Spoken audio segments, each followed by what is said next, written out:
Les enjeux de l'inclusion, sans doute un premier enjeu qui est un enjeu social.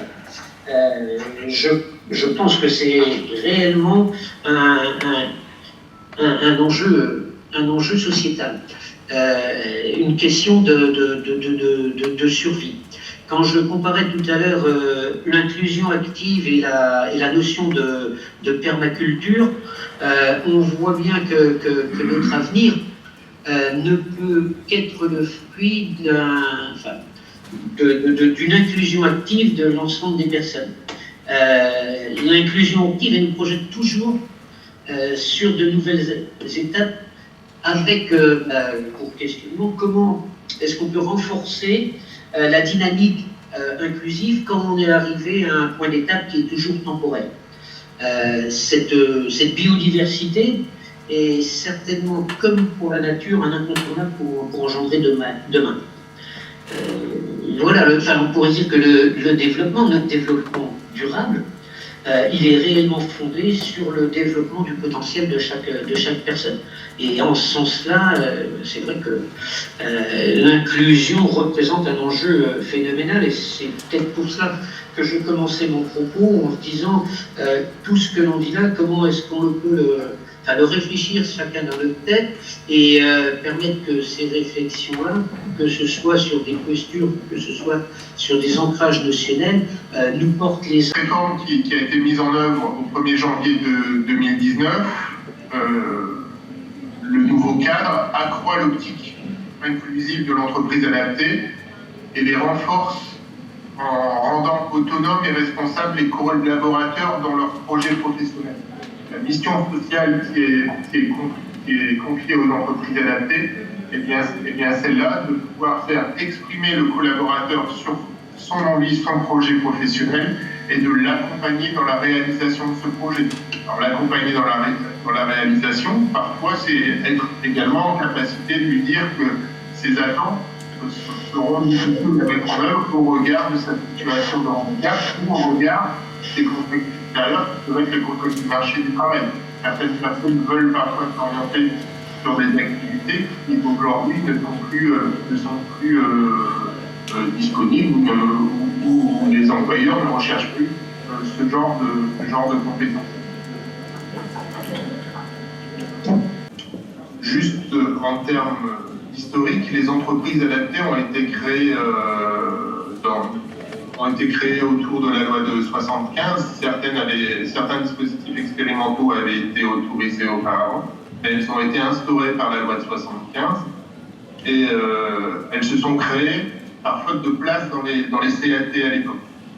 Le dispositif a été créé pour pouvoir faire évoluer, entre guillemets, les meilleurs éléments des CAT vers l'atelier protégé à l'époque.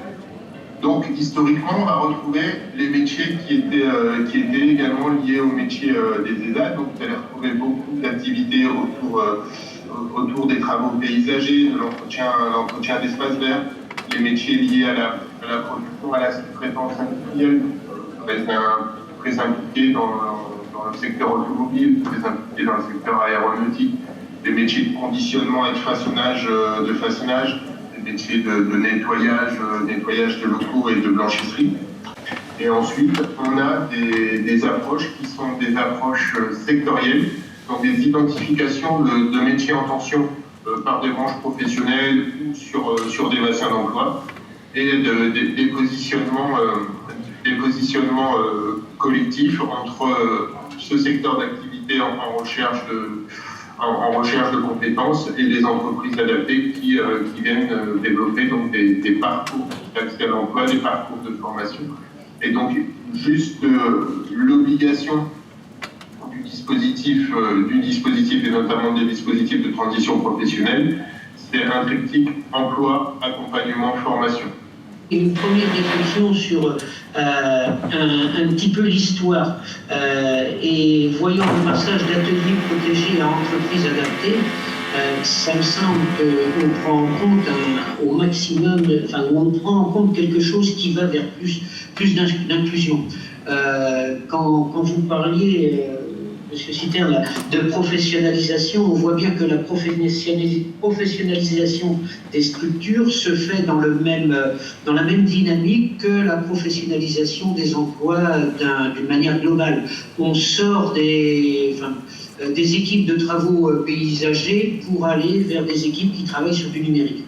Et ça me semble réellement des éléments d'inclusion dans le monde. Un autre point que j'avais envie de souligner, qui me gêne perso, mais sur lequel il y a à réfléchir, c'est sur l'importance des mots. Quand on parle de compensation, quand on parle d'adaptation, je préférerais entendre parler beaucoup plus d'accessibilité. Parce que le mot adapté est plus quelque chose qui fige, alors que si je parle d'accessibilité, on est bien dans une dynamique. C'est facile de le dire, hein, c'est pas forcément facile de trouver les éléments, parce que je suis certain que dans le fond, sur les structures, on parle bien de dynamique d'accessibilité. On a une diversité de population, on va dire, absolument extrême. On est dans une entreprise aussi où la sanction, la pression, le licenciement n'a pas de sens. Puisqu'on a une entreprise à but d'emploi. Donc, si une entreprise à but d'emploi licencie les gens qui ne sont pas adaptés, le serpent se mord un peu la queue. Donc il faut inventer une autre manière de faire l'entreprise. À partir de ces collectifs extrêmement riches, il faut vraiment déconstruire la culture classique du management pour imaginer un autre type de management qui soit vraiment respectueux des personnes et de l'environnement. Et donc ça, c'est un gros sujet, et c'est pour ça que passer de 10 à 60, c'est bien, parce qu'on peut continuer à analyser, à étudier. Donc on a fait déjà un gros travail de capitalisation sur les 10 premières expériences. On travaille sur 4 sujets principaux: la gouvernance, le pilotage des EBE, parce qu'une entreprise classique, elle est pilotée sur ses indicateurs économiques, voire 1 ou 2 indicateurs ressources humaines, etc. Et là, le simple indicateur économique, il est mauvais, parce qu'une entreprise, à la limite, si elle atteint l'équilibre économique, c'est probablement parce qu'elle n'a pas assez embauché. Et donc elle est loin de son objectif.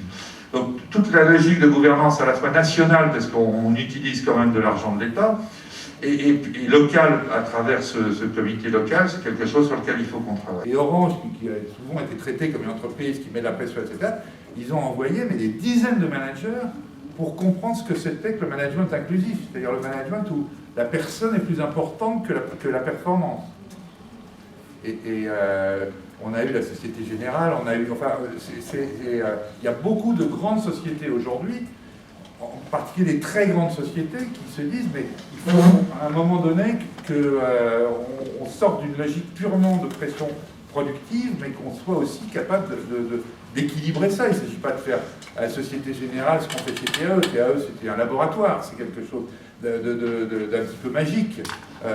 Mais par contre, intégrer un certain nombre des leçons qui peuvent être données dans cette logique d'inclusion, beaucoup de grandes entreprises aujourd'hui s'en préoccupent. Nous présentons des très petites entreprises avec beaucoup d'artisanat et donc des secteurs qui avaient déjà historiquement beaucoup accès à l'apprentissage qui est aujourd'hui, alors sous un terme plus générique, l'alternance. Ces entreprises avaient déjà tout à fait développé des politiques attachées à l'alternance et donc la notion d'inclusion est forcément présente dans l'histoire et dans le fonctionnement. Après, l'approche que je vous propose, c'est effectivement de se dire, quand on est sur un territoire, quand on est sur un bassin et qu'on représente des artisans, on ne va pas forcément travailler de la même manière que si on était un OPCO qui travaille avec des grands groupes. Et il y a eu des exemples qui ont été donnés, que vous connaissez très bien, où la notion d'inclusion n'est pas du tout gérée de la même manière et n'est pas non plus du tout présentée de la même manière. Donc, ma porte d'entrée, c'est ce qu'on disait à l'introduction, c'est donc le territoire, parce que tous les acteurs sont à la proximité. Je pense qu'il faut aussi prendre tout à fait en compte, et dans les interventions précédentes, c'est peut-être notre particularité, c'est qu'il y a la famille, ce qui est un acteur important, puisque là on a souvent affaire à des jeunes, donc quelquefois des mineurs. Une grande partie ne sont pas mineurs, et donc tous ces acteurs se rencontrent et comment ils s'associent pour pouvoir permettre à ce que l'on puisse se projeter dans la construction. Il y a du donnant-donnant, l'entreprise elle se développe parce qu'elle a l'appui de cette compétence. C'est subventionné aussi, pour faire le lien avec les intervenants précédents, notamment cette année, puisque la période Covid nous a posé beaucoup de questions en se disant mais finalement on va avoir une génération qui ne va pas pouvoir rentrer dans le système de l'apprentissage parce que les entreprises elles ont trop de doutes sur leur économie, donc est-ce qu'elles vont pas laisser de côté tous ces jeunes une offre de formation qui se trouvait dans un nouveau modèle économique avec un financement au contrat qui disait finalement nous on va devoir fermer nos portes et la formation dans les bassins, dans les territoires, elle va devoir disparaître parce que... Et donc on est bien sur une question d'insertion, on va réinsérer ces personnes. L'objectif c'est de les intégrer, de pouvoir leur permettre de se former et de s'intégrer. Et donc c'est un mode d'inclusion dans l'activité qui est proposé sous ce format-là. Un premier point à partir de ce témoignage là, sur la réalité, ça me semble dire quelle est notre responsabilité pour que la valeur travail soit accessible à chacun. Et c'est vrai quand on parle de famille monoparentale, quand on parle de difficultés de mobilité, qu'est-ce que l'on peut mettre en place comme type de garde atypique, comme transport à la demande. Ça me semble être extrêmement important. Pareil aussi sur ce point-là, de porter une attention aux gens qui disparaissent, qui deviennent invisibles. Et c'est vrai que des actions gouvernementales ont été mises en place pour repérer ces invisibles-là. Donc ce premier point, c'est comment on peut ensemble se mobiliser pour que la valeur travail soit accessible et permette à chacun de pouvoir percevoir ce sentiment d'inclusion, d'appartenance. Voilà les trois réflexions que ça m'inspire.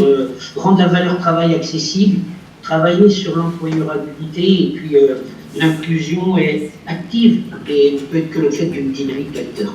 Merci. L'insertion, si vous regardez aujourd'hui le titre du ministère du Travail, il n'est pas passé de mode, puisque le titre du ministère, c'est le ministère du Travail, de l'Emploi et de l'Insertion, et qu'on ne parle pas d'inclusion dans le titre du ministère. Monsieur Amoureux, dans ce que vous avez dit dans votre première intervention, en parlant d'insertion, vous aviez utilisé les trois mots, là, attendez, je vais reprendre mes notes, parce que sinon je ne vais pas y arriver. Il y avait inclusion, insertion, et le troisième, c'était... Intégration, pardon, oui.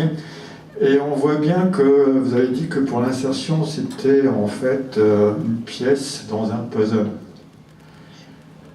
Et l'inclusion, si je regarde l'inclusion active, la définition qui en est donnée au niveau européen, elle dit que ça consiste à permettre à chaque citoyen, et on emploie le mot citoyen, y compris aux plus défavorisés, de participer pleinement à la société et notamment d'exercer un emploi. Citoyen, participer à la société et d'avoir accès à un emploi. La notion de citoyen est donc de construction d'un individu qui ne soit pas uniquement employable. En 1930, il y avait un tiers de la population qui était salariée. Aujourd'hui, vous avez plus de 90% de la population qui est salariée. Or, dans les années 30, avec un tiers de salariat, vous aviez quand même une société qui travaillait. Et la logique n'était pas la même. Or, aujourd'hui, je répète, hors emploi, point de salut. Or, il y a une foultitude de gens qui travaillent. Et pour travailler un peu, Armel, j'étais en Guadeloupe il n'y a pas longtemps, on m'a parlé de l'économie informelle. On fait comme si cette économie n'existait pas, que ce soit en Guadeloupe ou en métropole, puisque l'économie informelle, c'est des gens qui travaillent, qui ont des revenus, mais qui ne sont pas intégrés dans un cadre qui est un cadre standardisé. Or aujourd'hui, la notion pour moi d'inclusion sociale, est-ce que l'inclusion sociale est uniquement, c'est un débat que j'avais eu avec Muriel Pénicaud, que par l'émancipation par le travail? Ou est-ce que l'inclusion sociale, c'est aussi à un moment donné une émancipation d'un individu dans un cadre coordonné? Est-ce que vous travaillez extrêmement intéressant dans un cadre coordonné où la personne peut rester auteur et non pas être une pièce d'un puzzle dans un système?